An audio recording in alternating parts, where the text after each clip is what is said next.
নমস্কার বন্ধুরা, সুলতান হেসেলে আপনাদের সবাইকে স্বাগত। আজ আমি ডায়েট চিকেনের রেসিপি নিয়ে এসেছি। এখানে আমি বোনলেস চিকেন নিয়ে নিয়েছি।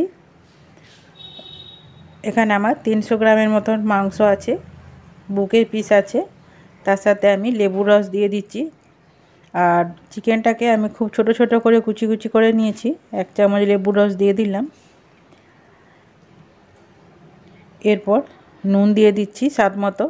নুনটা একটু ছড়িয়ে ছড়িয়ে দিচ্ছি যাতে সব জায়গায় খুব ভালো করে নুনটা মাখানো যায়। এরপর দিয়ে দেবো গোলমরিচের গুঁড়া, ব্ল্যাক পেপার।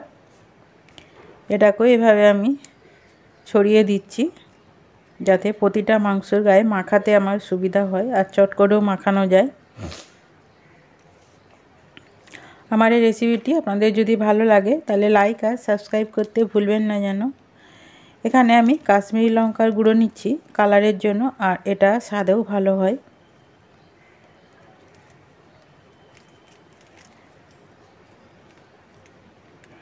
এরপর একটু চাট মশলা নিয়ে নেব। যেহেতু আমি কম তেল মশলায় রান্না করব তাই চাট মশলা দিচ্ছি।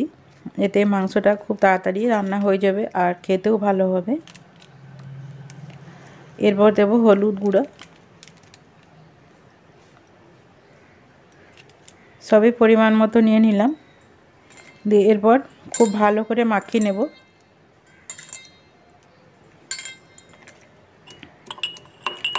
এখানে আমি আদা রসুনকে ছিঁচে নিয়েছি, এটা আমি 1 চামচ দিয়ে দেব। যেহেতু কম মশলাতে হবে সেহেতু এখানে আমি হাফ চামচই নিলাম। আর মাংসের পরিমাণটাও কম আছে।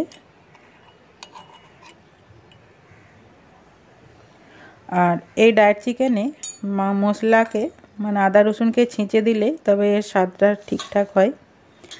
এখানে আমি টমেটো নিয়ে নিয়েছি, দুটো এভাবে লম্বা লম্বা করে কেটে নিয়েছি। আর ভেতরে বীজটাকেও ফেলে দিয়েছি। দুটো টমেটো কুচি দিয়ে দিলাম।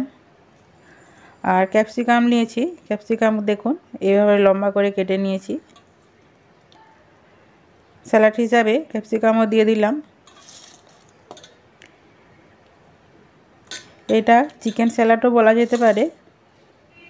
আর এখানে পেঁয়াজ কুচি নিয়েছি, দেখুন পেঁয়াজগুলোও আমি এরকম লম্বা করে কেটে নিয়েছি।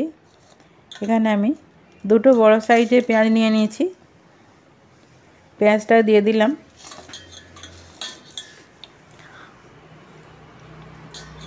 আর ঝাল হিসাবে গোলমরিচ দিয়েছি, আর কোনো ঝাল দেব না যেহেতু মশলা কম দিয়েই রান্না হবে। এরপর কুকিং অয়েল দিয়ে দিচ্ছি, মানে যে তেলে আপনারা রান্না করেন সেই তেলই একটু ওপর থেকে 1 চামচ। চামচটা যেহেতু আমার ডুবছিল না তাই 1 চামচ ভর্তি করেই দিয়েছি।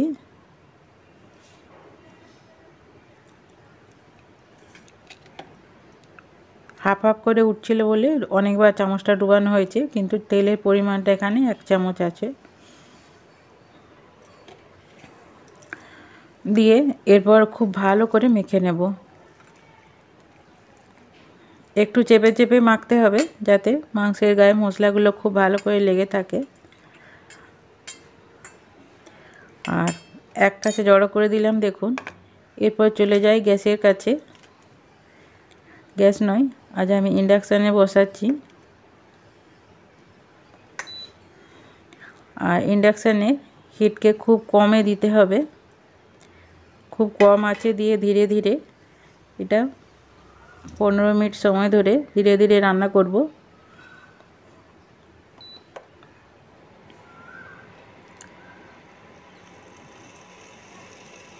আমি এখানে 60 টেম্পারেচার দিয়ে দিচ্ছি।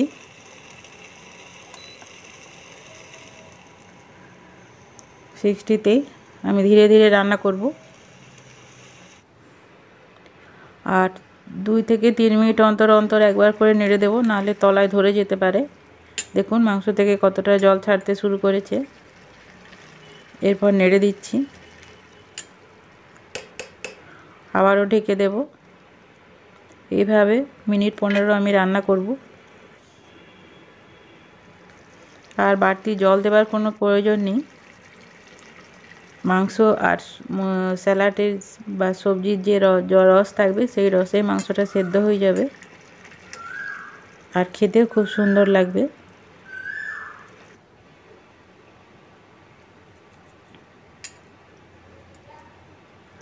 মাংসটা দেখুন সেদ্ধ হয়ে গেছে, আমি নামিয়ে নিয়েছি। এইভাবেও খেতে পারেন, আবার এটাকে সামান্য একটু গরম মশলা দিয়েও ভাজা যেতে পারে। আমি একটু করছি, মানে একটু ঘি দিয়ে দিয়েছি এখানে, ঘি বা বাটা যাই থাকে বাড়িতে, দিয়ে খুবই সামান্য নামমাত্রই কড়াতে দিয়ে দিলাম, দিয়ে কড়াতে চারদিকে মাখিয়ে দিচ্ছি। আর কড়াটা গরম করতে দিয়েছি। এখানে আমি অল্প গরম মশলা নিয়ে নিয়েছি আর গোলমরিচের গুঁড়া 5-6টা গোলমরিচ, 2টো ছোটো এলাচ আর 2টা দারচিনি নিয়ে নিয়েছি। নিয়ে এবার এটাকে একটু ছিঁচে নিচ্ছি।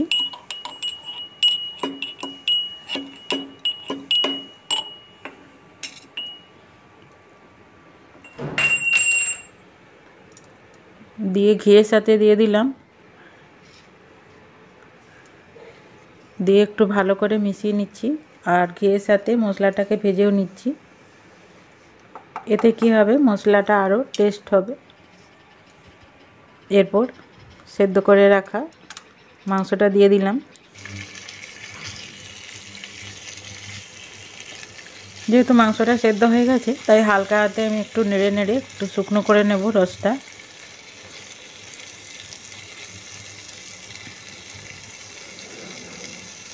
এটা রুটি দিয়ে খেতে খুব ভালো লাগে, আর তাছাড়া ভাত দিয়েও ভালো লাগবে, তাছাড়া টিফিনেও খুব ভালো লাগবে খেতে। ব্রেকফাস্টে এরকম চটজলদি কম তেল মশলায় মাংস বানিয়ে নেওয়া যেতে পারে। আমার রেডি আছে ডায়েট চিকেন, দেখুন কত সুন্দর হয়েছে, আর এটা খুব সুন্দর গন্ধ উঠেছে আর খেতেও খুব ভালো হয়। আপনারা এভাবে বানিয়ে দেখবেন, খুবই তাড়াতাড়ি হয়ে যায়, বিশেষ করে সকালে দিকে অফিসের সময় কিংবা বাচ্চাদের স্কুলের সময় এভাবে বানিয়ে নিলে দেখবেন খুব তাড়াতাড়ি হয়ে যায় আর খেতেও ভালো হয়, আর বাচ্চারাও খুব পছন্দ করবে। এটা আমার হয়ে গেছে, এরপর আমি নামিয়ে ঠান্ডা করে গরম গরম পরিবেশন